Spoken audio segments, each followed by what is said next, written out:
Finally today, as we continue into the summer months, you can expect to see more field days at locations near you.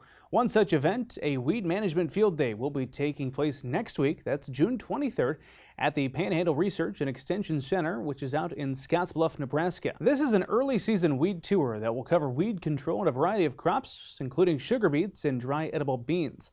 This event will facilitate a forum to present findings from research being conducted at the Panhandle Research and Extension Center to producers who are interested in attending. So this is our early season weed tour. So we're going to be covering weed control in mostly sugar beets, corn, a little bit of dry edible beans, a little bit of sunflowers. Some of those crops are planted a bit later, and so the weed differences between treatments might not be as developed as our earlier planted crops. But we're just going to be going over the research we've been doing at the Panhandle Center in weed control, and hopefully give some growers suggestions of things they can change or things they can adopt.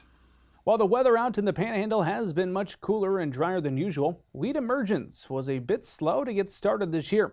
However, Nevin tells us that it is still important to be on the lookout for any new growth in your fields at the earliest stages of growth. Scouting is something you can't do too well in weeds. You can scout for a lot of other pests, but weeds they're in the soil, they're hard to find. The probably number one rule I'll say with weed control in crops is going to be use a pre. It's always easier to control weeds as they're germinating than trying to control them when they get bigger. So the earlier you can control those weeds, the better. So really, you're going to focus your weed control program on those pre's, and then you're going to be watching that field to see how those pre's perform, and potentially changing your post options if you need to. And so we're going to start seeing the weeds really come up soon. So now is the time to be on the lookout for if your pre-emergent weed control programs fail, or if you have some weed escapes from potentially resistant species that have shown up in your field that haven't been there before, and to be observant of those early so that you can correct those potentially with your post-emergence options quickly before they get out of hand.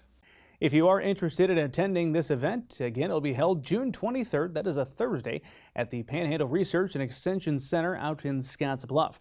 Registration will begin at 8:30 in the morning with the tour beginning at 9 a.m. The event will conclude around noon, and lunch will be provided for attendees. If you would like to learn more about the details of this particular weed management field day, you're encouraged to reach out to Nevin personally, and we posted his email below.